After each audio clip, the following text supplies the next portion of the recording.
Le Créneau acéricole vous présente les membres de son organisation, parce que chaque maillon de l'industrie acéricole est essentiel pour son développement. Agir ensemble pour innover et exceller. Merci à nos partenaires. Bonjour, Claude Dufault, président des technologies CL Dufault. Je suis électrotechnicien, j'ai travaillé dans l'industrie alimentaire, dans plein d'industries pour l'automatisation. Quand j'ai vu des évaporateurs, quand j'ai vu la façon que l'industrie de l'érable fonctionnait, j'ai vu qu'il y avait des possibilités à améliorer tout ça. Bonjour, Maxime Dufault, vice-président des technologies CL Dufault.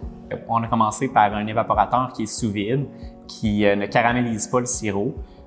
Puis l'objectif, c'était de pouvoir extraire le sucre de ce sirop d'érable non caramélisé-là, donc qu'on appelle le pur éclat d'érable.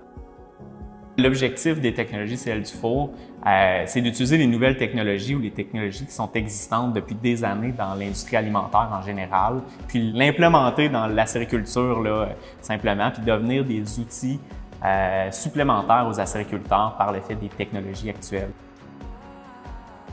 En enlevant le sucre, on concentre le saveur de l'érable.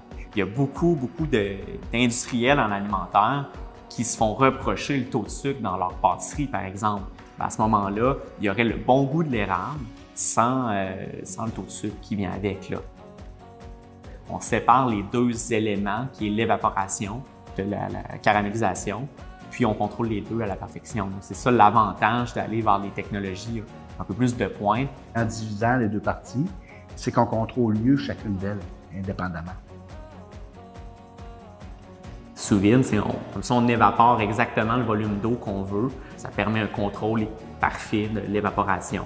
Puis, beaucoup d'économies d'énergie. Comme on ne bouille pas à haute température, le coût de l'énergie pour chauffer le produit est beaucoup moins élevé. Là. En plus, on récupère les vapeurs qui sont très chaudes. Donc, en partant, c'est 50 d'économie d'énergie. Puis, si on va dans des types d'évaporateurs multistages, ça peut aller jusqu'à 90 d'économie d'énergie. Pourquoi aujourd'hui on est à Témiscouata, la distillerie, c'est que le sucre qu'on extrait, on s'entend, on ne le gaspille pas. Là. On peut le transformer en alcool neutre, autant pour la sanitation des acériculteurs, autant pour l'industrie des distilleries du Québec. Si on peut prendre le sucre produit par les érables du Québec pour assainir les érablières du Québec, je pense que ça serait super intéressant pour tout le monde.